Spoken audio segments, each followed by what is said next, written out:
Government expects to see the end of gypsy cabs in certain locations once the rideshare plans are up and running. But gypsy cabs will continue regardless, one anonymous driver says.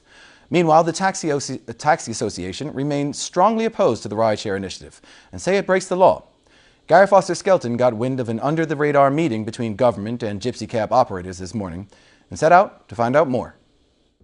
A private meeting took place in St George's this morning between Transport Minister Wayne Ferbert and a small group of gypsy cab drivers. They wanted to know more about rideshare, so we came down here to explain to them. We hope to have some legislation laid sometime in June. What could rideshare mean for the future of gypsy cab drivers? We have 150 applicants that will be able to apply. They have the right to apply.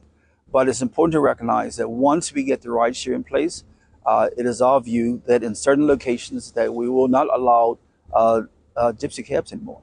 Government has been promoting its pilot rideshare scheme, which will introduce a mobile app to connect passengers with drivers. Get ready to experience convenience. Ride-sharing will complement the existing taxi service. Gypsy cabs are unlicensed taxis operating without having paid the substantial $100,000 fee for a taxi permit. A rideshare application will cost $1,000. Drivers will be regulated, have some limits on when they can operate, and be required to hold a public service vehicle license. Gypsy cab drivers have been operating for many years now. Why would they turn now and pay your fees? We have officers that will be monitoring all the different sites, particularly, like I said, in St. George's. Tourists are going by right now. Some of them will probably end up getting into the gypsy cabs because at the end of the day, we don't have the supply of taxi drivers out here that we need. Following this interview, tourists disembarked at the ferry dock and were whisked away by taxis or minibuses. 6 taxis returned to King Square and sat empty, waiting for the next fare. One anonymous operator said there is not enough work for them, especially since the minister approved more minibuses last year.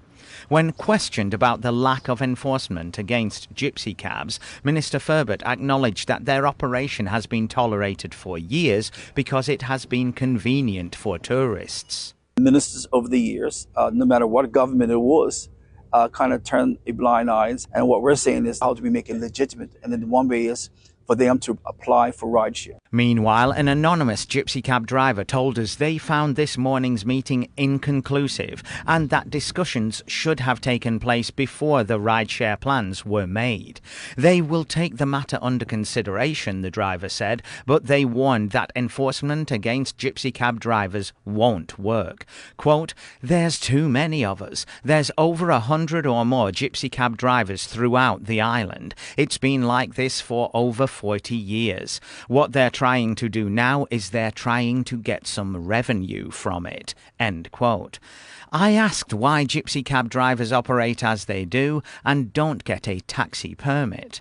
The driver responded, quote, "Most of the gypsy cab drivers are a personal contact with the community, like taking mom and pop shopping, etc. Some gypsy cab drivers take people to work at strange hours, and a lot of times tourists are left stranded because of a lack of transport."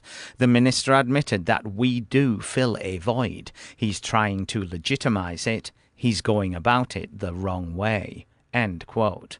Gary Foster Skelton for Bermuda Broadcasting News.